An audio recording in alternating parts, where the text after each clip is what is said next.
Hello and welcome to the Modern Dandy. So I have a little bit of a confession for you. I already recorded this video. The footage was lost. However, this video isn't really the kind of reaction video in which you're surprised by anything, in which you have an emotional reaction. This is very much a philosophical video, so I figured it would still be all right to share my thoughts on this and kind of watch it with you. Now, I really enjoy dandyism as a subject. I find it a fascinating philosophy. I try to ascribe to it. I wouldn't outright say I'm a dandy in the same way that you shouldn't outright say you're a gentleman. But ultimately, it's something that I use in my marketing, and it's a philosophy I really try to aim for. It's in the same way that, for example, with the Gentleman's Gazette, the founders of that wouldn't outright say, well, I'm a gentleman, but in their kind of branding, they already imply it. So with all that said, I wouldn't really consider myself an expert on this, but I've studied it a lot. I immersed myself on it. So let's just watch this video. Intro over. Let's go.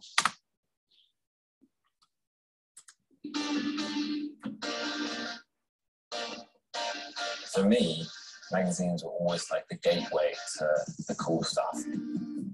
That's a fashion magazine. That's a fashion magazine right there. I'm the features director at British GQ. I'm just intrigued in terms of what is going on in menswear, but also within culture to a wider sense. And then also just that simple fact of how men dress today. The idea of dandies has been around for generations, from the historical parodied cliches to Jimi Hendrix, the Rolling Stones, and Harry Styles. Now, one thing is that Harry Styles, I've seen a video by a guy named Nathaniel Adams, and he said Harry Styles wouldn't qualify as a dandy because he's too fashionable. I tend to agree. I think the idea of dandyism needs to lie in a realm that's your own thing, but not in the realm of fashion. Whether it be traditional, whether it be original, that's its own thing, but it can't really lie in exactly one or the other, and exactly rules or exactly fashion. I think Harry Styles falls too far into the category of fashion to be considered a dandy. But the idea of dandyism seems lost and forgotten. That guy, well-dressed. Is a dandy. The idea of dandyism seems lost and forgotten. That guy has incredible style. The guy on the right, I don't know as much. It's not my favorite outfit, but the left, that is really stylish. It's a dandy today, reinventing what we think of as a suit. People like Alex Turner, they want to be new, they want to do something different. New designers are helping them do that. Or is dandyism more about staying true to the traditional codes of suiting? It's about doing your own thing. It's about being totally yourself and carving your own way. I'm interested to find out what the concept stands for today. I just sort of see it as free living. Style masculinity in politics. Eyeliner. Got it. You're always searching for your own Hair dye.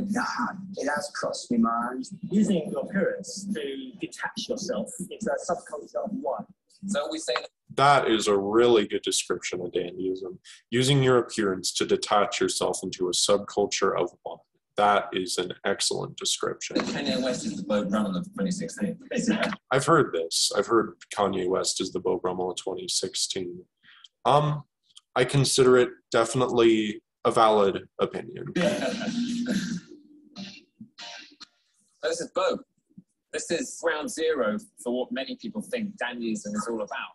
Big pussy bows, big frock coats, what we think of as a suit today, even trousers today. Beau is the man behind all this, but he was someone who was obsessed with clothes and obsessed with appearance. Now, an interesting thing about this is this kind of outfit was very simple back in the day. This was very clean. It was actually a lot less loud and over the top and frilly as a lot of men dressed at the time, as almost all men dressed at the time, at least in the upper class. You're almost one of the first celebrities. He was famous for being famous, pretty much. Dandyism was punk in the 1800s, so fast forward a few centuries to meet the punk poster child, stylist Judy Blaine. You know her before? I've never been here before. The oldest restaurant, I think, in London. That's where we I are. would love to eat there. It looks beautiful. See around the room that first idea of the dandy, you know, top coat and tails and velvet coats. Maybe we forget there used to be lots of different rules in terms of how a man was supposed to dress of a certain social standing. Speaking to the wrong person, where I tried to break every single one of them. Right. It's charming, though, isn't it? Really. I love how he talks. He has a very charming way of talking. If you're talking about dandyism, look how many pieces have to go towards a look. A hat, a jacket, a waistcoat, fob chain, a sash. Would you consider yourself a dandy? I never think about it, to tell you the truth. I think it's up to other people to decide. That's exactly right. In the same way, in the same line of being a gentleman, it's not for you to prescribe yourself as, it's for other people to describe you as. The best way of sticking out is if you're doing it from yourself. That's also really true. I think this guy, his philosophies are spot on with dandyism and menswear. Can you still be an individual today? I never seem to have a problem with it. I can still get either whistled at, the brick thrown at me. It always seems the cause of reaction, which I think is quite good for an old lady, really. So I actually think that you can actually be yourself a lot more today, because the ideas of you have to wear this, you have to wear that, you have to exactly dress a certain way are no longer here anymore. So today you actually can, if you choose to dress differently, be yourself a lot better. Really blame what a force of nature, not being part of a clique, not being part of a tribe, but being unique and original. Our question of what is a new dandy, I think, Judy, is such an important part of us trying to figure that out.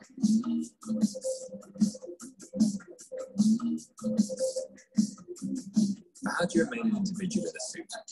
I spent the afternoon with bona fide rock star Miles Kane to find out. You don't actually look like you just come off tour. No, you look like you've had some sleep. Fat and weathered.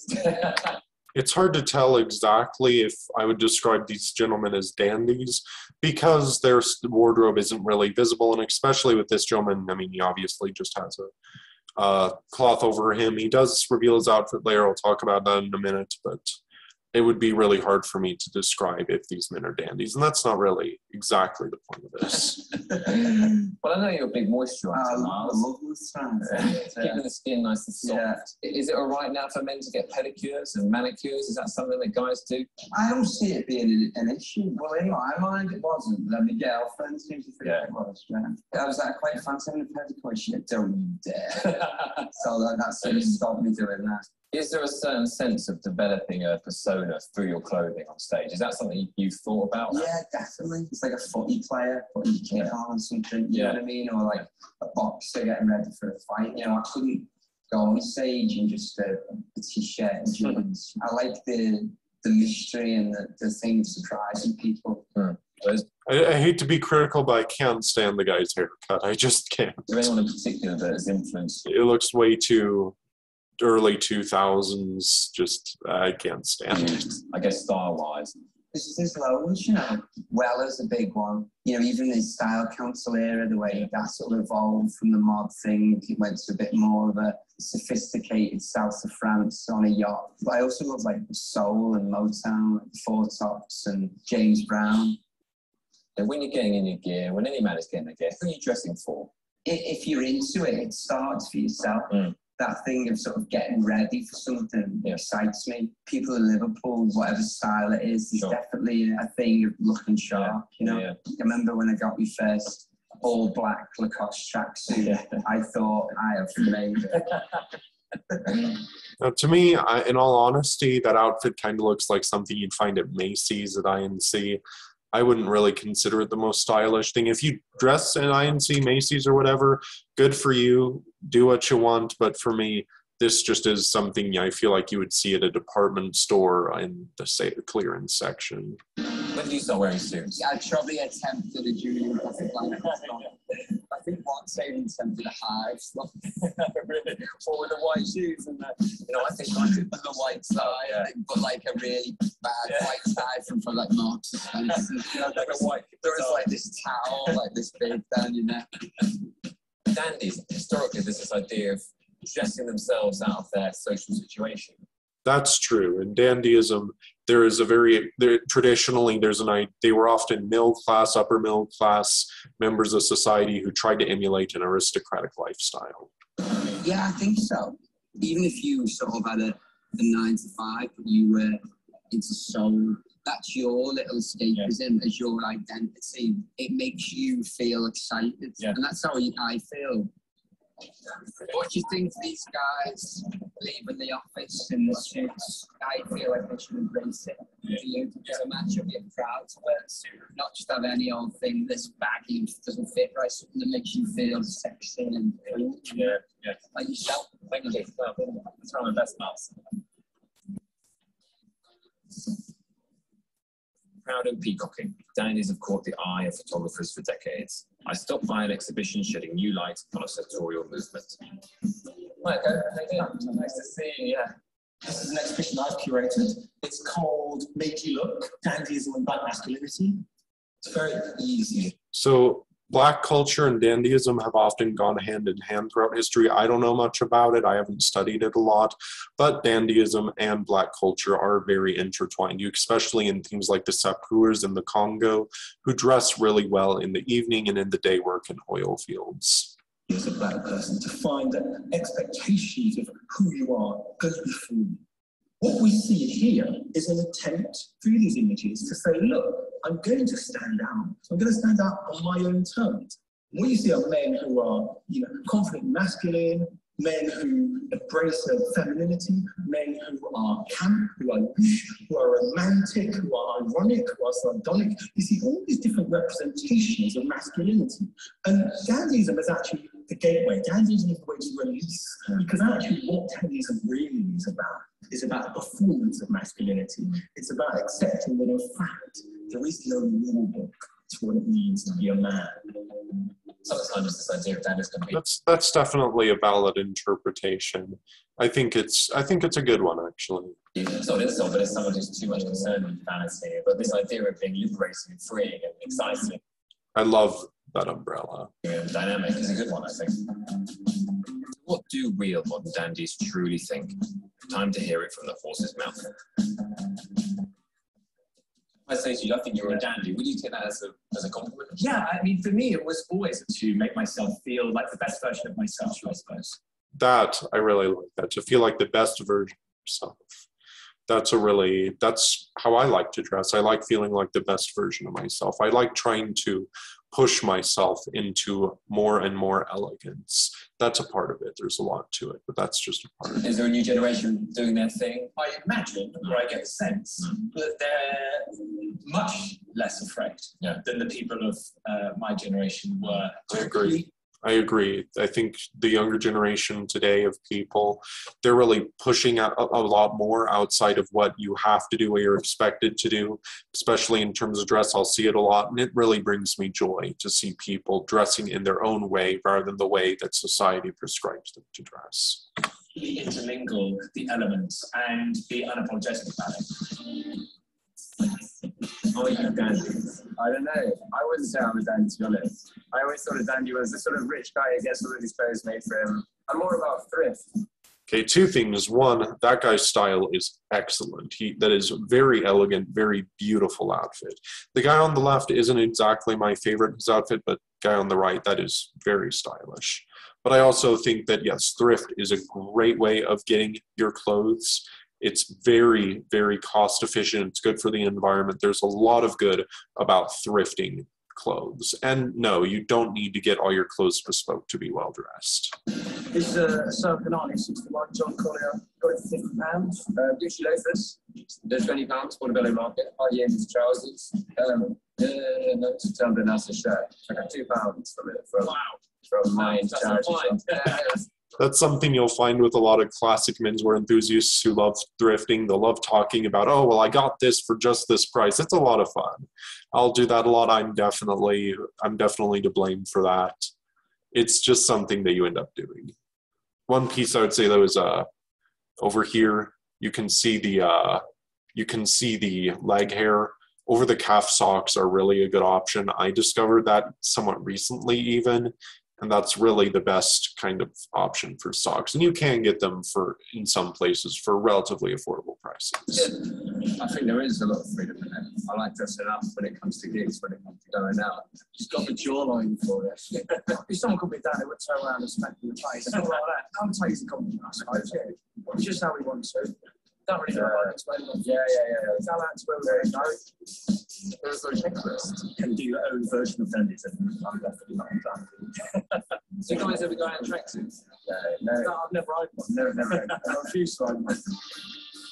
Yeah, people will ask a lot like, well, don't you ever wear jeans? Don't you ever wear t-shirts? For me, I don't own a single pair of jeans. I find them horribly uncomfortable, and more than that, I kind of see them as a symbol of a modern symbol of the crippling conformity that is sometimes pushed on people. So I would never wear jeans, both from how uncomfortable they are and the symbol they have to me. I own a couple of t-shirts. They're red and white striped and blue and white striped, and I wear them pretty much exclusively to the pool before I change into my swimsuit. Do dandies exist? Yes, they definitely do, but not in a way they've gone before. It's about carving your own path. The power of the individual, whether you wear a frock coat or a leather jacket or a bespoke suit, it's kind of all up to you. You know, I didn't even know if I liked the idea of a dandy before this whole quest. All the contributors we've met, from Judy to Miles, all the young kids doing their own thing. What's really cool, the young kids doing their own thing. I love that. Being yourself. It's about finding your own path and your own individuality. Rebelling against what's gone before and just doing your own thing. Rebelling against what's gone before and rebelling against what still is today. It's both, I think. Waistcoat, suit, that's got to be dandy. James Corden. Are you a dandy, James? Keep a tie, that was dandy in the day. Skinny tie, is that dandy now? Well, One Direction dandies of their time. Pointy shoes, flat shoes, high heel shoes. Alex Turner. Dandy, leather, canvas, suede, huge dandy. Dandy here. I love the dressing gown he has. How can I become a dandy? All right, so that should kind of sum up this video. As I said, I lost the footage, so I'm not trying to fake a reaction, but again, this is more a philosophical type of thing. I just thought it was interesting. So with that said, this is the Modern Dandy, and thank you for watching.